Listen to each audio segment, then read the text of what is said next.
Est-ce qu'on peut dire thérapeute ou hypnothérapeute?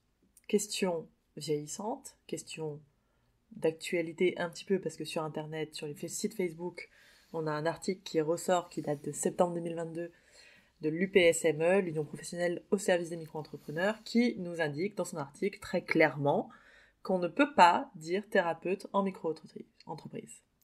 Qu'on ne peut pas dire thérapeute en micro-entreprise. Sauf que dès qu'on aborde ce sujet, on a tout le temps des avis contraires sur les groupes Facebook. Et la plupart du temps, en fait, on n'en sait rien.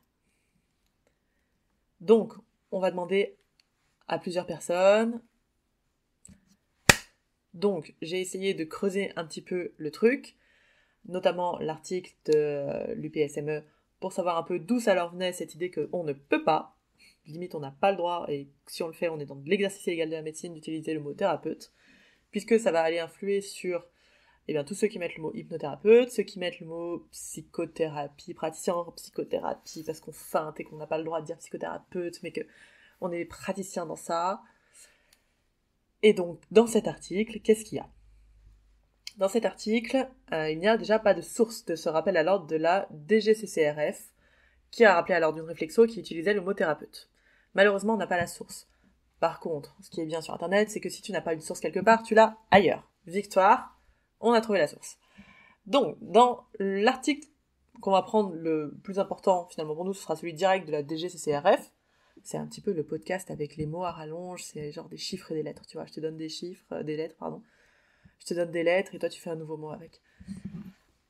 Dans cet article, c'est beaucoup plus large finalement. Dans cet article, c'est finalement beaucoup plus large que juste le mot thérapeute.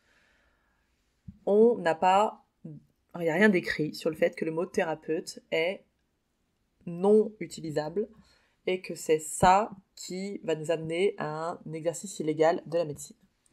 Attention, si c'était aussi simple, ce serait super. Ça ne l'est pas.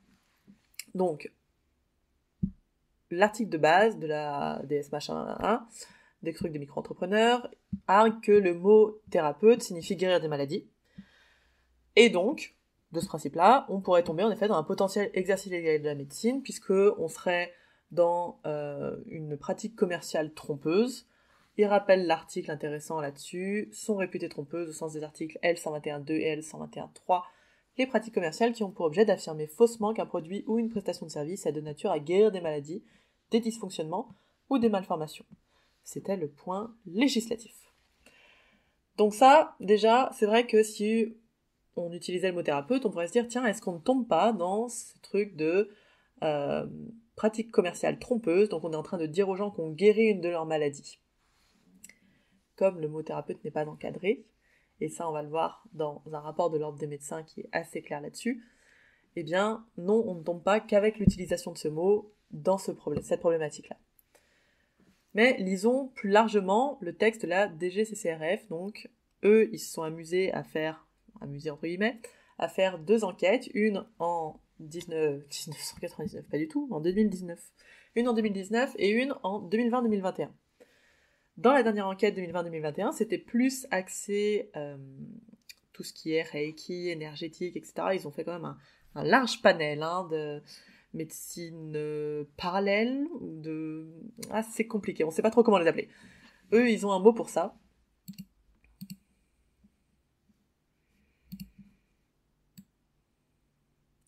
Et ce mot, c'est les pratiques de soins non conventionnels, qui sera utilisé aussi par l'ordre des médecins, dont on va parler un tout petit peu plus tard. Donc, dans leur enquête de 2020-2021, ils ont vu 380 et quelques, je crois, établissements. C'est tout dans les sources que je vais vous donner dans la fiche de source. Et dans ces établissements-là, il y a quand même 66% des établissements qui ont une anomalie. On est pas mal. Et dans ces anomalies-là, il y a 2/3 des infractions relevées qui sont des pratiques commerciales trompeuses. Ça laisse un peu songeur.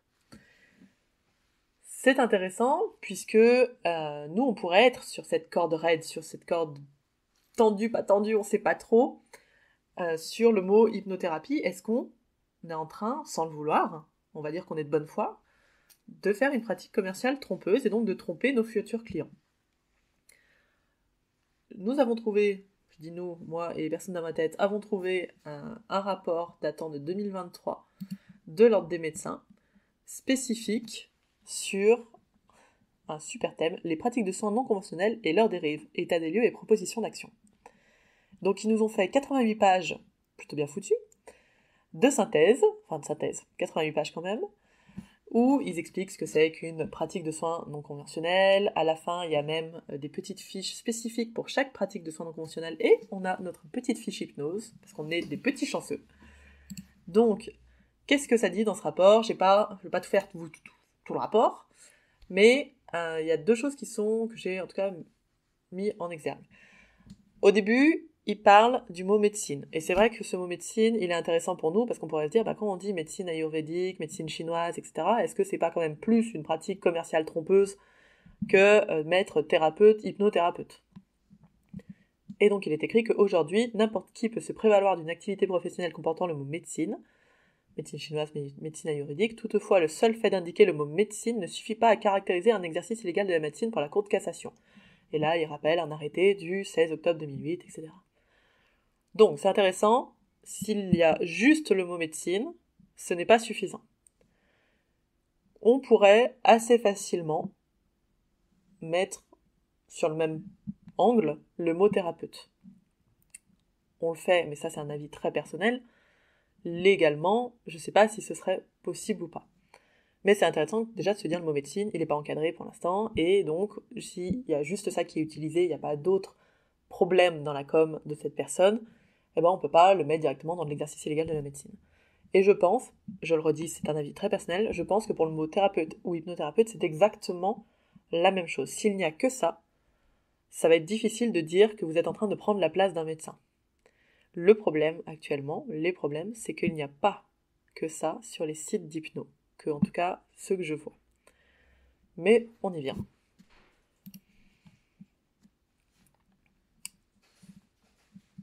À la fin, sur la fiche dont je vous parlais par rapport juste l'hypnose, donc la fiche sur l'hypnose, le Conseil des médecins, il met quelque chose d'intéressant. L'usage du terme d'hypnothérapeute peut laisser à penser pour le public la réalisation d'un diagnostic et la mise en œuvre d'un protocole de soins propre au corps médical.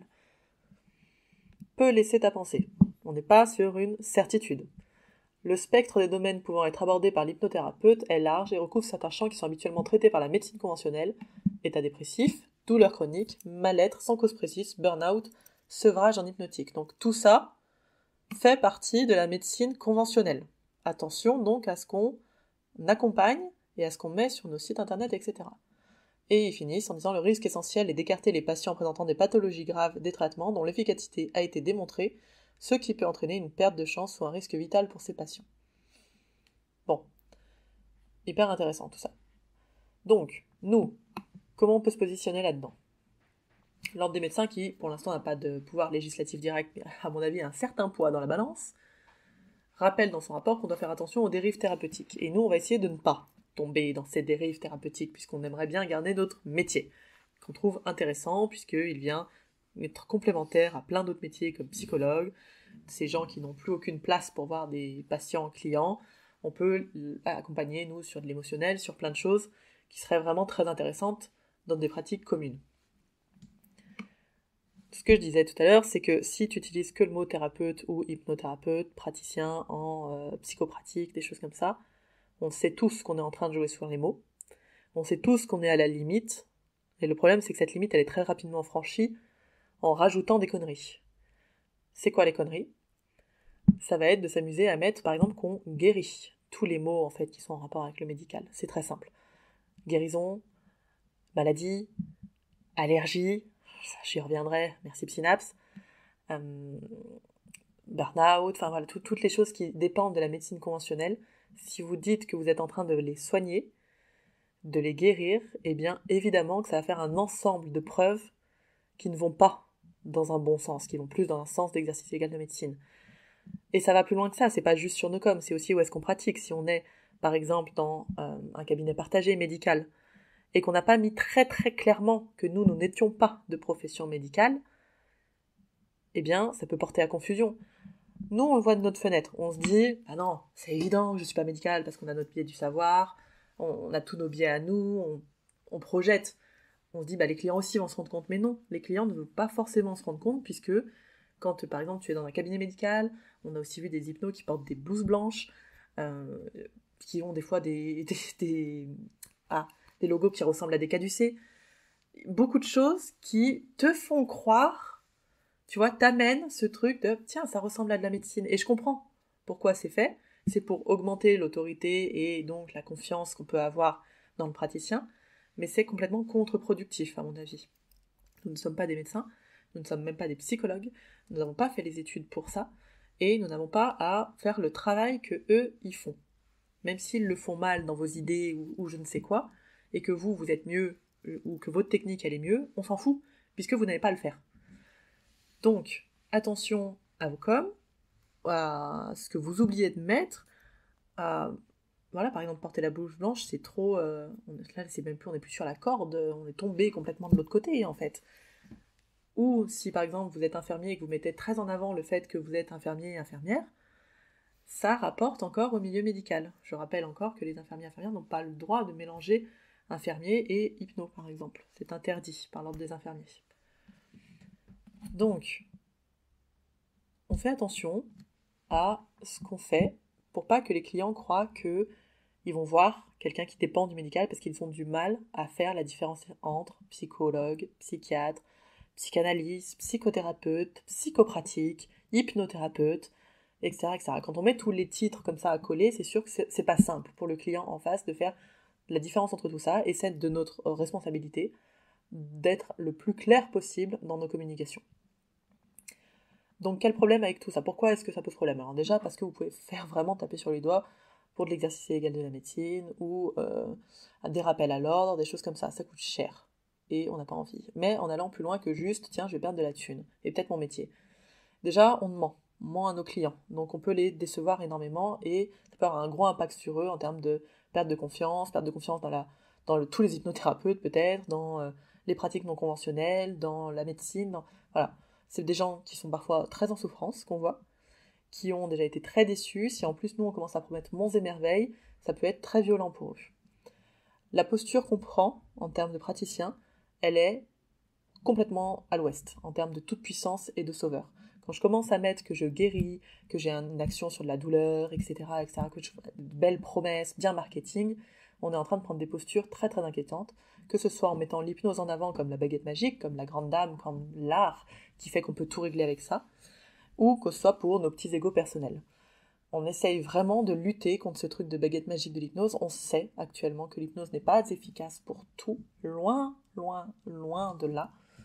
Donc, c'est pas la peine de se croire au-dessus des autres et de prendre, par exemple, les psychos de haut. Je le vois très souvent. Ah ouais, moi, mon client, il est allé voir plein de psychos et ça lui a jamais rien fait, mais quand il est venu voir moi, tout a changé. Bah ouais, mais en fait, il a déjà fait énormément de travail avant, donc toi, t'arrives au moment où tout change. Bah oui, tous les gens ont fait ton boulot, enfin, ont fait plein de boulot avant. C'est facile d'arriver au dernier moment. Et tous les gens qui ont changé avec un psycho, tu ne les vois pas. Donc, t'as un énorme biais là-dessus. Ensuite, l'autre problème, c'est que jouer sur la douleur du client en termes marketing, c'est vrai que c'est vraiment ce qu'on nous apprend. Comment taper bien fort sur la douleur du client pour lui faire comprendre que tu es ta seule solution possible. On en parlait hier dans un atelier que je faisais pour une collègue qui a un centre de formation, sur un atelier marketing. C'est vraiment très limite, éthiquement parlant. Je sais qu'actuellement, en marketing, c'est vraiment ce qu'on nous apprend. Taper sur la douleur, offrir un paradis et dire aux gens, eh bien, c'est moi qui peux t'amener de cette douleur à ce paradis. C'est très éthique en termes de déontologie. Attention à nos promesses de guérison, même si je veux bien croire que vous êtes de bonne foi. Il est grand temps, si vous pensez que l'hypnose peut tout régler, ou que les psychothérapies d'orientation je ne sais quoi sont la panacée et peuvent absolument tout accompagner, il est grand temps de se renseigner plus, de lire plus d'articles scientifiques sur les effets de l'hypnose, sur les psychothérapies et sur la psycho en général. Et je ne parle même pas ici de l'énergétique. Si on commence à regarder les articles scientifiques là-dessus, on pleure. Et le plus important dans tout ça, et ça a été déjà évoqué avant, le problème principal à faire croire monts et merveilles, c'est que ça peut occasionner un retard de prise en charge par la médecine conventionnelle. J'imagine par exemple que mon client vient pour des douleurs, des céphalées, et vraiment il en peut plus. Il est au bout, il a essayé plein de trucs, et rien n'y fait. Et moi, parce que je viens de sortir d'une formation vraiment trop bien sur la douleur, c'était trop cool, je me suis éclatée, le groupe de formation était chouette, j'ai plein de nouveaux outils, j'ai trop envie de tester ma formation, et je sais que douleur et hypnose, ça matche vraiment bien ensemble, donc marketingment parlant, je sais que j'aurai du monde si je fais hypnose et douleur. Ok ? Mais si tu vérifies pas que cette personne elle est suivie par un médecin, qu'elle est déjà allée voir des centres de douleur, etc., et que tu rends la douleur moins intense, il se passe quoi ? Cette personne ne va pas consulter un médecin. Imaginons qu'il y avait un vrai problème derrière, on fait quoi ? C'est quoi ? Est-ce qu'on est prêt à prendre cette responsabilité-là de la vie et de la santé des gens ? Personnellement, moi c'est très clair, c'est non. Et j'espère que pour vous c'est aussi clair que ça. Donc, il est temps de prendre nos propres responsabilités, et notamment dans aussi ce qu'on vérifie avec nos clients. Je sais qu'on n'aime pas trop les anamnèses en hypnose, etc. Alors, le mot anamnèse ne va pas, mais l'état présent, état désiré, l'état des lieux, quoi, de ce qui se passe, le questionnement, etc.